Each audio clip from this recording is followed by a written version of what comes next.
Gracias por continuar con nosotros. Como anunciara nuestro compañero Pedro Jiménez, en escena, don Carlos Segura Foster, una persona que admiramos, una trayectoria de entrega y servicio a este país. Bienvenido, don Carlos. Sin dudas.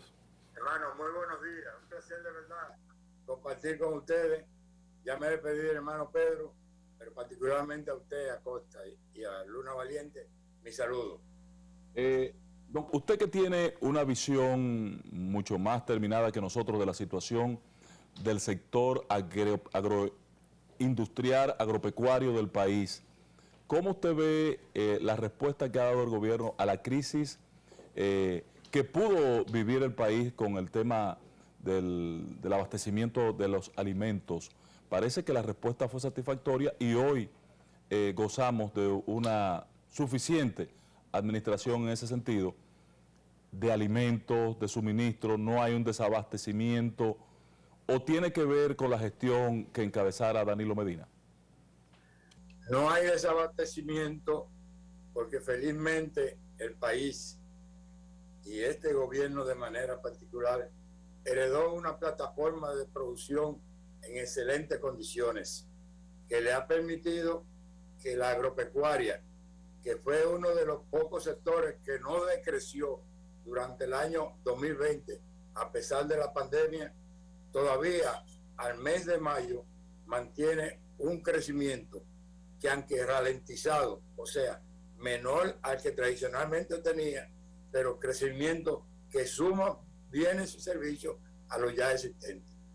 Aquí realmente la problemática en la agropecuaria la generaron inadecuadas decisiones, principalmente del ministro de Agricultura, que en renglones o cultivos que tenía informaciones que no era necesario importar, concedió una serie de permisos exagerados, trajeron unas importaciones que crearon un malestar como consecuencia de que hubo una sobreoferta con relación a la demanda, y eso deprimió los precios a niveles tales que los productores nacionales prefirieron regalar o destruir sus plantaciones. Me refiero específicamente a los permisos que otorgó el ministro, contrariando una disposición establecida por decreto. Eliminó la subasta y discrecionalmente concedió permiso. La gran diferencia es que de la última subasta del gobierno de Danilo, nosotros sabemos que produjo al presupuesto, al erario público, ingresos por 1.047 millones de pesos. No sabemos cuántos pesos produjo los permisos concedidos discrecionalmente, ni a quiénes se lo concedieron, ni qué cantidad se concedió. Lo cierto es que crearon una situación. Entonces el ministro aprovecha los escenarios y dice, hay algunos alimentos que han subido y otros han bajado. Y los que han bajado son los del desorden que se creó por la sobreoferta. Ha bajado la papa, ha bajado la zanahoria, ha bajado la remolacha, ha bajado la cebolla y ha bajado el ajo. Pero ha bajado como consecuencia de que ese ministerio esas compras las ha hecho con préstamos recibidos del Banco Agrícola que aún quedan pendientes partidas por pagarle a los productores, pero que además han tenido que bajar por debajo, vender por debajo del precio de compra, y eso le va a ocasionar pérdida al erario público entre 1.000 y 1.500 millones de pesos. Y si no es así, que me desmientan, que publiquen cuáles fueron los permisos, cuántas cantidades importaron y cuáles son las negociaciones que han tenido que hacer. Son productos que tradicionalmente, por ser perecederos, producen pérdidas, pero ahora las pérdidas han sido cuantiosas como consecuencia de que, entre las cosas que se dicen, es que hubo una misma partida que se compró más de una vez y que hubo ventas irregulares, hasta sin factura, de productos que debieron venderse a 2.000 pesos, vendiéndolo a 400 pesos. Eso inclusive se dice que produjo el rompimiento de la relación comercial que se estableció inicialmente entre el Ministerio de Agricultura y el INEPRE. Ya anda cada uno por su lado y es como consecuencia de las diferencias que se produjeron en ese tipo de negociaciones.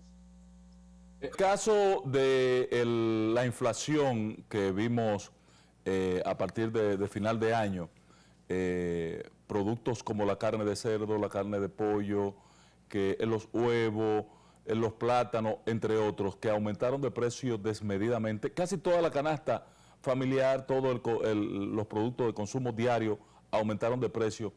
¿Son reversibles, Carlos?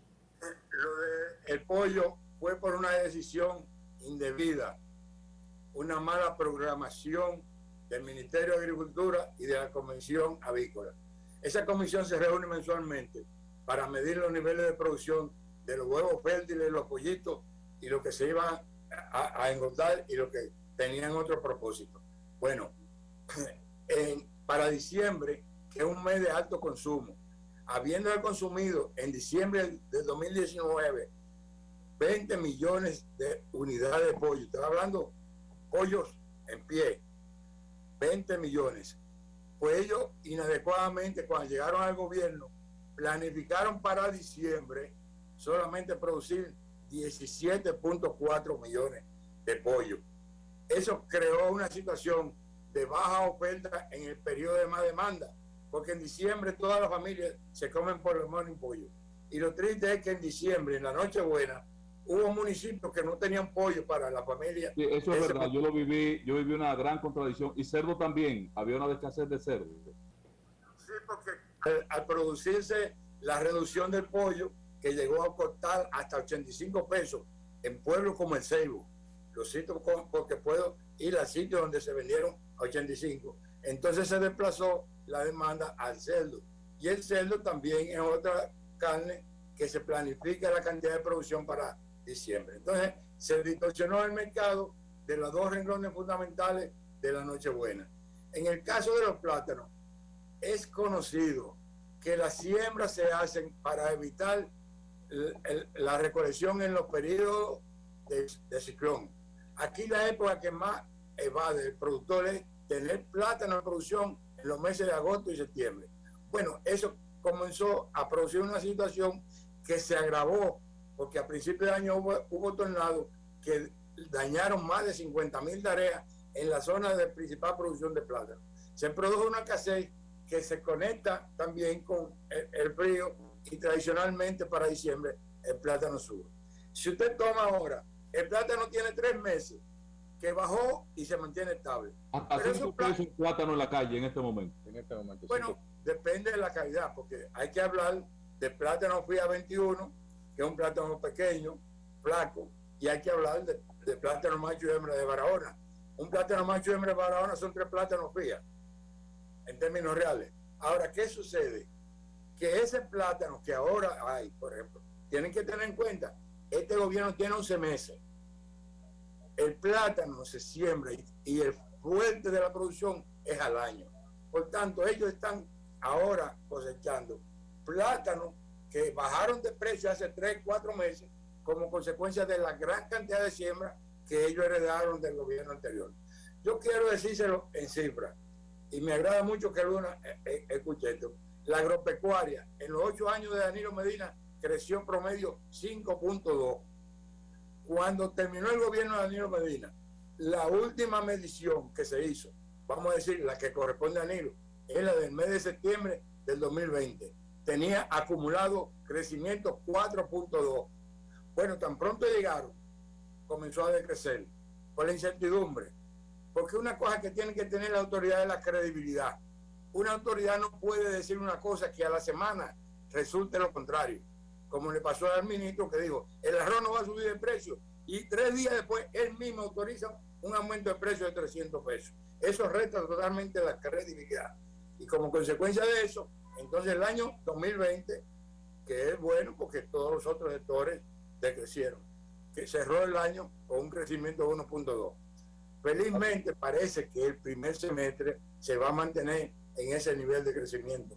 Y eso es bueno, pero tienen que agarrarse de las sabias políticas que hicieron posible que durante 8 años todos los renglones de consumo nacional aumentaron. Aquí el arroz aumentó más del 35%, la leche, los plátanos, los guineos, los aguacates. Aquí se pasó la satisfacción de la oferta alimentaria de un 75% hasta un 89%. Todos los organismos nos ubicaron entre los países que habían llegado a satisfacer la demanda alimentaria. lo que se conoce como seguridad alimentaria. Sin embargo, tenemos una situación de dificultades como consecuencia de mala política, porque Danilo diseñó una política para convertir a los agricultores en agroempresarios.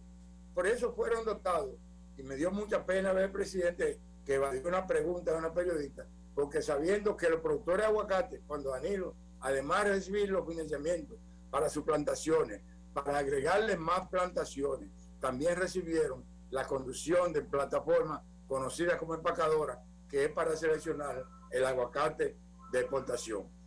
Un solo dato: en el 12 aquí se exportaron 17 millones de aguacate en términos redondos.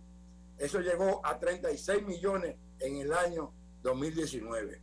Eso es consecuencia de una política que, además de aumentar la producción, produjo redistribución de la riqueza, reduciendo a menos de la mitad la pobreza general, y en el caso de la zona rural, haciendo desaparecer la pobreza extrema. Esas son realidades de una política certera que ellos no han querido admitir y quieren tergiversar yéndose por otro camino, y pone al presidente a hablar mentiras, como decir que en los 10 meses de este gobierno se han incorporado más cooperativas que en los 15 años anteriores. Y no hay nada más falso que eso. Danilo priorizó la creación de asociaciones y de cooperativas, y fue en sus 8 años que mayor cantidad. Y esa es una afirmación que se puede demostrar fácilmente, porque el acta de nacimiento de una cooperativa es el decreto de incorporación. Y si no es verdad lo que yo estoy diciendo, entonces vamos a publicar mes por mes los decretos relativos a incorporación de cooperativas, y verán que lo que pusieron a decir al presidente de que en sus 10 meses se han hecho más cooperativas que en 15 años anteriores, no es verdad. Y es una lástima que pongan al honorable señor presidente de la República a decir algo falso, porque la palabra de los presidentes en países como el nuestro se tiene como palabra de Dios. Y cuando se pierde la confianza en la palabra de Dios, que es el presidente, entonces el rumbo del país corre mucho riesgo de equivocarse. Carlos, un placer con usted. Usted ha dado datos muy importantes y muy contundentes con relación a las políticas públicas relacionadas con el sector agropecuario de la República Dominicana. Para nadie es un secreto que la seguridad alimentaria que dejó el gobierno anterior sirvió para una gran plataforma de abastecimiento a toda la población en el año 2020, el año de la pandemia, con tantos problemas que tuvieron otros países. Actualmente, la República Dominicana, se puede decir, como dice el ministro de Agricultura, de que está totalmente sembrada y preparada para abastecer a la población dominicana. Bueno, él dice totalmente sembrado y el presidente repite totalmente sembrado. Le voy a dar un solo ejemplo. Prodeva, el proyecto de desarrollo de Juancho Oviedo, tiene 64,000 tareas. En el gobierno anterior tenía 10,000 tareas de plátano sembrada. Ahora, cuando vino la tormenta Elsa, en ese proyecto no había ni 1,000 tareas de plátano sembrada. Entre la provincia de Barahona y Pedernales, principalmente entre Enriquillo y Pedernales, habían 10,000 tareas de plátano sembrada. Y yo quiero aprovechar a relacionar estos números, porque han tratado de minimizar la cantidad de daño que se produjo en esa costa.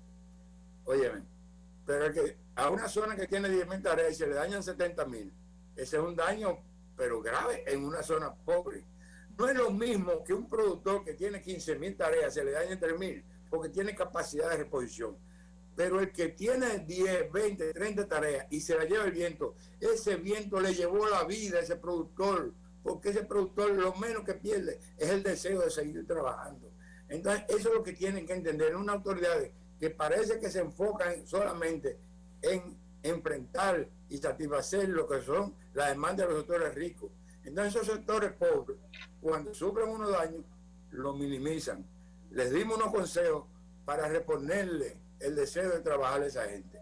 Y ellos que han predicado mucho la necesidad de sembrar maíz, les dijimos, aprovechen las tierras ociosas que están en Juancho Oviedo, 64,000 tareas, más 100,000 tareas ociosas en Manzanillo, cosas que Ángel conoce muy bien, que ahí siempre hay terreno baldío, Manzanillo.